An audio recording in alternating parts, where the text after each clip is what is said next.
You're listening to Problem Posing, a podcast about public education in New York. My name is Christina and I am a special education teacher in the Bronx. For a long time, I've thought about how important it is for everyone in education to talk about the reasons why students go to school in the first place. Since many of us are used to school systems as they are, there isn't much time to think about how students' time is being used in schools and if they or any of us really know the real reasons why school's the way it is. This is dangerous. It can lead to complacency, aloofness, cynicism, and acceptance of a system that could be improved. Consider this. If you are a student, or if there's a student in your life, have you ever asked why work was being completed, or have been asked that and told the answer, or were told the answer because I have to, or because it's a requirement and I was told so, or to get a good grade and graduate? In our world today, which relies more than ever on creative talent and innovative thinking to solve problems of the world, those answers just aren't good enough. And New York City Schools Chancellor Banks talks about this. Most schools, and the mayor and I have done it, you sit next to a young person in the 8th grade, the 9th grade, 10th grade, and say, what are you working on? And you know what the response is? I'm doing my work. Doing my work is code for, I don't know what this is. I'm just being compliant. My mother said I had to come to school every day. The teacher put the work up. I'm not trying to get sent to the dean's office. And so I'm just going through the routine of going to school. I have no idea what this lesson means. I have no connection to what it could do for my life. That has to change. In problem posing, our goal is to provide you with some basic information about school in New York State from the past and the present that can help you more actively ask questions about education in your own lives. We hope that this will lead to the development of more critical consciousness and more informed discussions about experiences in schools, not just among people who have the power to make laws or sell education products, but among all people. Your questions, concerns, ideas, and vision for schools are valid, and the way things are now are not the way that they always have to be.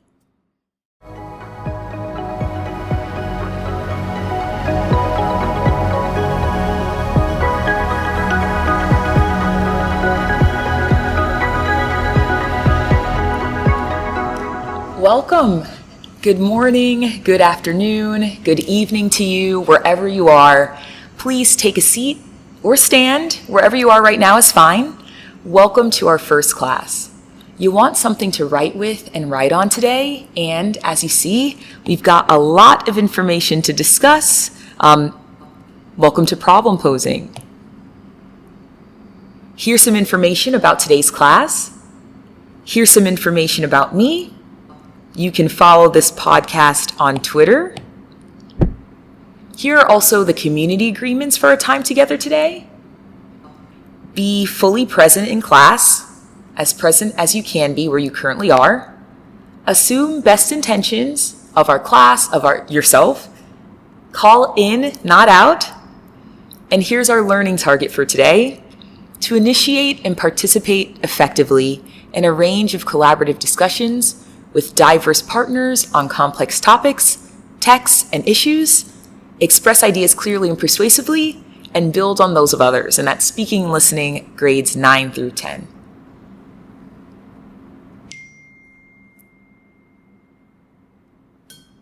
To start, I want to ask you one question. Why do we go to school? When I say school, I'm talking specifically about K-12 education.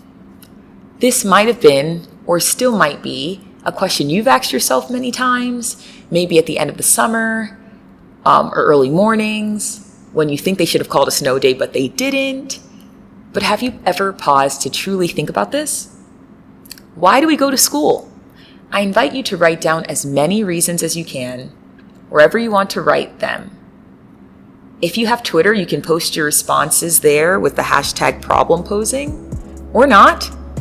I'll take time to write down my thoughts while you write, and go ahead and pause class if you need more time. So, why do we or did we go to school? I'm going to say Number one, to learn. Learning is very important. It's very important. Number two, to socialize. I think socialization among young people is a big part of the school experience. And number three, I would say work. I would say parents and caregivers and caregivers of students need to go to work. So kids have to go to school. So to learn, to socialize, to work. I think those would be my top three. So what do you think? Are these reasons good enough? Are these reasons motivating enough? What motivated or currently motivates you to go to school? Well, during the pandemic, schools in New York State have seen high rates of absenteeism. In New York City, absenteeism was reported at 40% this past spring, and that might have been an undercount. And during the 2017-18 school year, about 18% of students in New York State's public schools were considered chronically absent. In schools across the state, students have been struggling with motivation and have been absent a lot. Even in our extremely hybrid school, where you're likely joining class from literally anywhere, at any time, things have been tough. During the pandemic especially, students are navigating many challenges, and focusing on school might be the last thing on their minds. Project-based learning is teaching that can connect what we learn to issues in our community. Each class, I'll introduce a project connected to what we are learning. I'm excited to share that our school principal, this is the principal, has asked us to work together on a project that he thinks will help our entire school. A handbook focused on supporting students to be more successful academically. A handbook all about school and how to be motivated and successful. We could all use something like this. We are in extremely difficult times. Read the letter when you can and take a look at the need to knows. The handbook should be completed by the end of the month, and it'll be given primarily to students that have been put on our chronically absent list or have been experiencing the most difficulties academically, or both. So we've got a lot of work to do this month, but before we get started, if we want to get down to the bottom of why students might not be motivated to go to school, shouldn't we know the history of why they have to go in the first place? I think it will be important to talk about the history of public schools and public school rules and what they mean for us in New York State. So let's discuss some of the reasons why students have to go to school, and as we discuss them, we can use this graphic organizer to organize what we've learned. So create a graphic organizer on paper, on your phone, in your head, and give it different sections: legal, social, economic, and academic. I have made these categories myself. Legal, these reasons are related to the laws that our government has. Social, these reasons are related to the functions of our society and what people think are important. Economic, these reasons are related to money. And academic, these reasons are related to learning, education, retrieving and internalizing information. And remember, we hope to analyze all this in a New York context. Let's begin.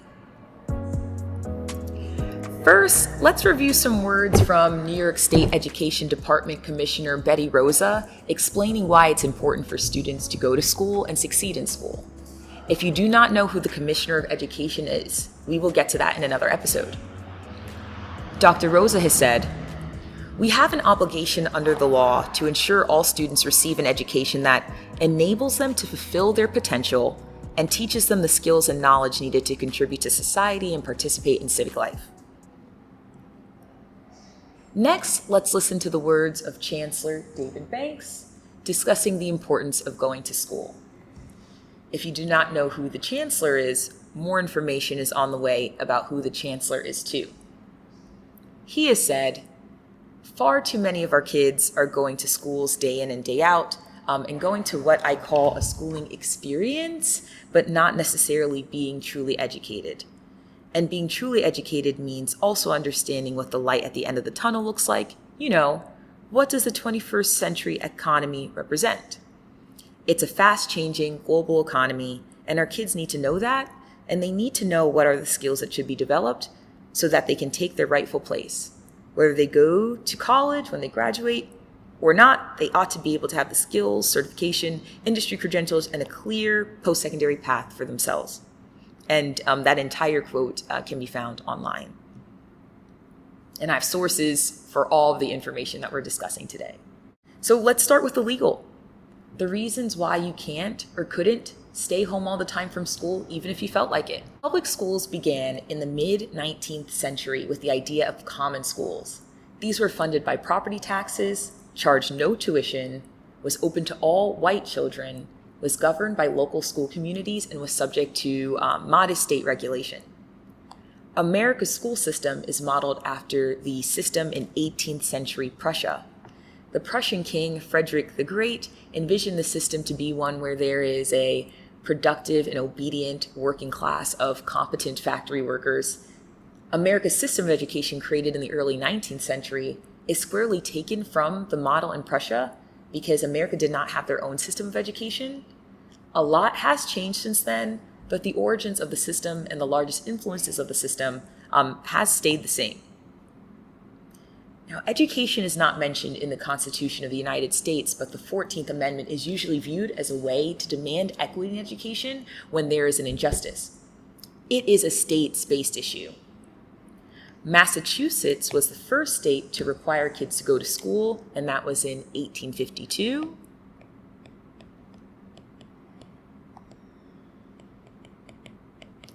And then other states passed similar laws. Mississippi was the last state to require school attendance in 1918. Public school was established widely during the Reconstruction era, that is 1863 to 1877. Most Black children did not have access to education before then because it was a private school system, but in the era of Reconstruction, schools were segregated almost immediately. Black students and white students were required to go to school, but Black students, especially in the South, had fewer resources because they were determined by discriminatory state and local governments. Native American children from the 1650s to the early 1900s were forced to attend American Indian boarding schools, known more recently as American Indian residential schools.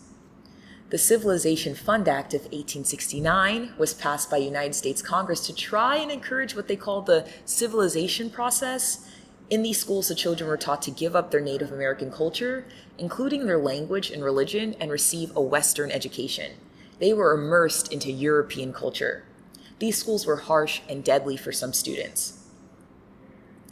Compulsory education laws are largely states-based.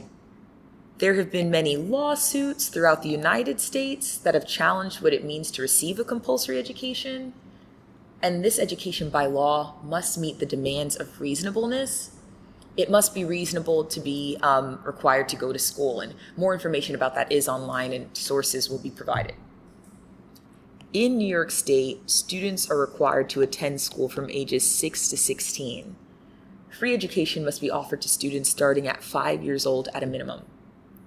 If a child is 6 years old or older on or before December 1st, they must be enrolled in kindergarten, be enrolled in non-public school, or be homeschooled. In New York, students must attend school full-time until the last day of the school year when they turn 16. In some local boards of education, they have to remain in school until they are 17 if they're not employed. In general, in New York, students have to be at least 16 to decide to drop out. And instructional time, I'll write it here. I encourage you to write it too. Instructional time is the amount of time that students receive instruction in schools. And in grades 1 through 6, instructional time has to be 5 hours daily. And in grades 9 through 12, instructional time needs to be 5.5 hours daily. What does it mean to be considered absent? In New York, chronic absenteeism is when a student misses 10% or more of the academic year, at least 18 days, for any reason, excused or unexcused. If a student does not go to school for a long time, or is absent from school often, or the services that they're provided in the school that they're in are not accepted or not acceptable, that can be considered educational neglect. And that has legal implications for adults who are responsible for the education of the student. In New York City, minors from ages 5 to 17 have to attend school on a full-time basis. So again, we're seeing 5 to 17 in New York City. And then we're seeing 6 to 16 statewide. Let's take some time now to fill in some key information in our graphic organizers. So I'll say here, for the graphic organizer, we can talk about 5 to 17 in New York City, 6 to 16 in New York State. When we think about the legal time that you should be in school, there's also something called instructional time, as we discussed, which is the amount of time that you're actually learning, not time in recess or time anywhere else. And that's 5 hours, grades 1 through 6, 5.5 hours, grades 9 through 12. And then there is that concept of educational neglect that we also learned about. Now, let's move on to the social. One estimate is that about 1/4 of the population of our country is at school at any given time during the weekday. That is a huge amount of people. That's the entire population of many other countries. So socially, this has a huge impact, and we should think about what is happening at that time. Connecting to the legal discussion we just had, the reason why there's a compulsory education law, according to one source, is so that children are not left in ignorance, and that from some source they receive the instruction that will fit them for their place in society. But you might ask yourself, what does it mean to be fit for a specific place in society? People say that going to school ensures that people are productive members of society. And scholars have said that the most important aspect of school is socialization, and this helps students to learn the norms, values, and skills to help them function in society. Students are told to respect authority, show patriotism, punctuality, getting to school on time, individualism and competition, competing over grades, over different positions in clubs and extracurricular activities. These ideas are connected to the concept of the hidden curriculum. The hidden curriculum is a term that means lessons that students learn about the norms, values, and beliefs in a classroom without being taught them outright. That can mean raising your hand to speak, not speaking while others speak, and there are many things that students can learn from a class apart from the actual subject that's being taught. Scholars also say that social integration is important, having everyone subscribe to a common set of beliefs and values. And sometimes schools want people to speak a common language, both figuratively and literally. For example, in the United States, the language that is used for teaching is usually English. There are some bilingual programs across the country, but they are less common and are sometimes met with pushback. About 3.8 million students in the United States are native Spanish speakers who are not proficient in English. And those students are also among the lowest performance students based on graduation rates.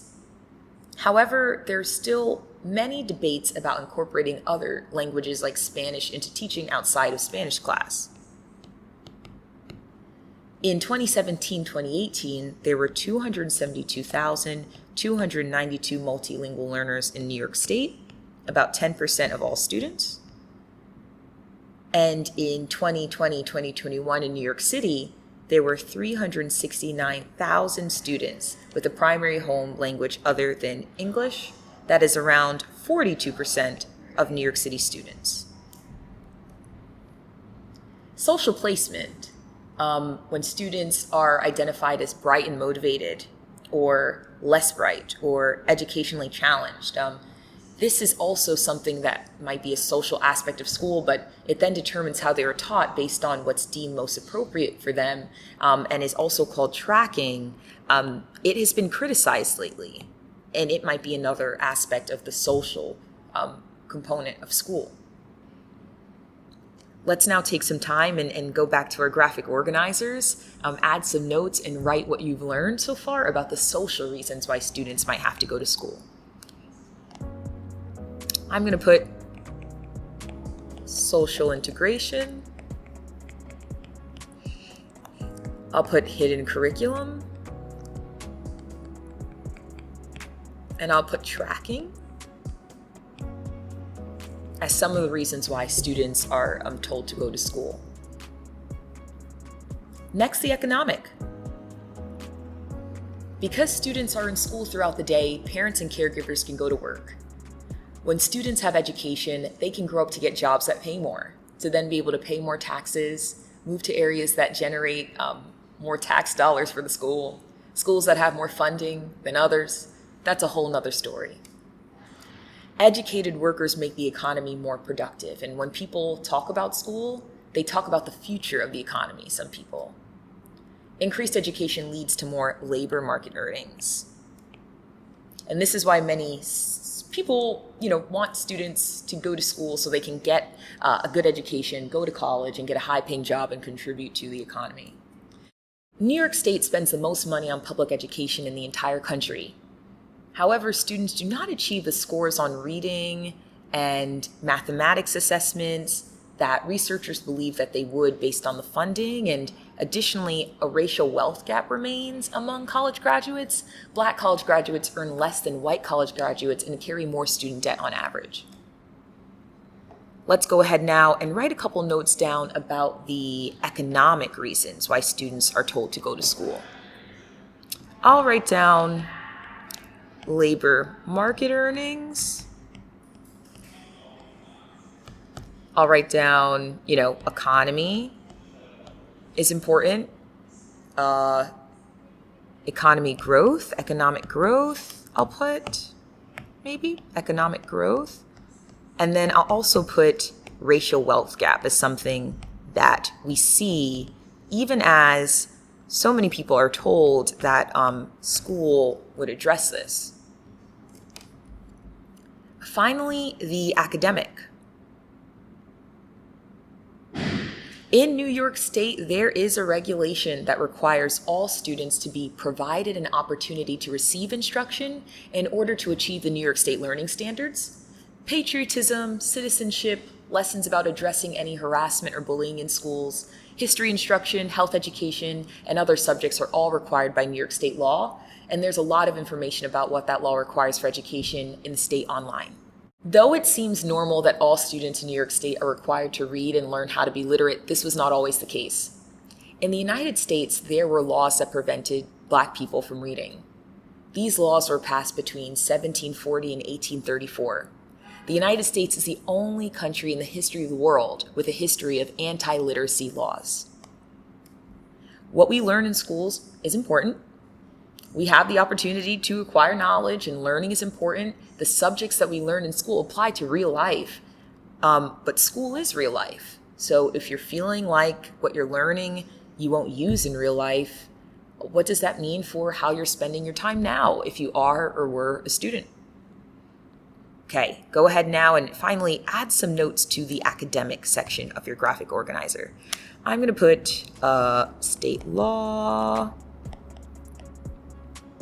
and curriculum, what students are required to read or do and as students each day is codified into the law. I'll also put anti-literacy laws because they have a history and they have a legacy in our country. And finally, I will put real life in quotations because I feel like that is something huge, and many students sometimes ask themselves when they're going to be using the information they're learning in real life, and that's a big topic. So it is important to take breaks while we are learning a lot of information, and I'm going to encourage you to join me now in an activity called Four Corners. Grab a piece of paper or the Notes app on your phone. I see that you're going there now. I see that you're going to grab the paper. I see you there. Thank you. And get ready to write. The Notes app is open. I see that too. I'm going to share 4 statements with you, and I invite you to write down your response to each statement. The responses can be strongly agree, strongly disagree, disagree. If you're in a space where you have room, you can actually put these responses on papers around the room and walk to them when you hear or see each statement. Ready? The first one is, I believe that school is teaching me or taught me information that is important for life. Strongly disagree, disagree, agree, or strongly agree?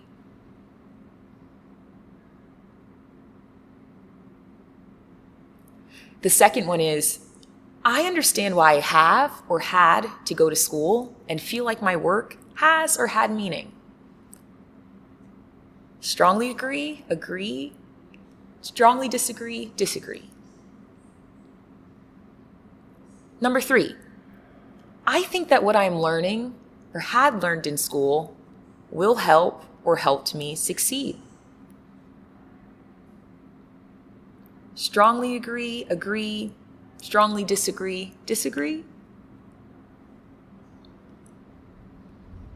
Number 4, it is or it was important to go to school each day so that learning opportunities are not missed. Strongly disagree, disagree, agree, and strongly agree. And number 5 was something I was thinking about earlier as I was preparing for class. If it wasn't a law, I would still go to school or would have still gone to school.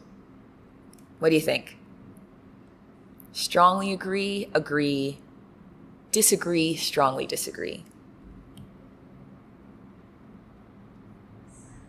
Now that we've had some time to learn about this and think about this, I'll ask you all to write a list of some of the reasons why students might be struggling with motivation to go to school. Share this list online or with other people if you can. You can also use the hashtag problem posing on Twitter. From this, we'll develop a list of need to knows and create a project wall to know how we can move forward with the handbook. There is no homework. I couldn't check to see if you did it anyway. We're out of time, but looking forward to the work and discussions ahead. Thanks for joining. Today's episode was created in collaboration with my friends Jaslyn, Neil, and also my mentor, Dr. Mishka Walker-Anderson. Thanks to everyone who provided feedback and encouragement along the way. Thank you for listening, and see you next class.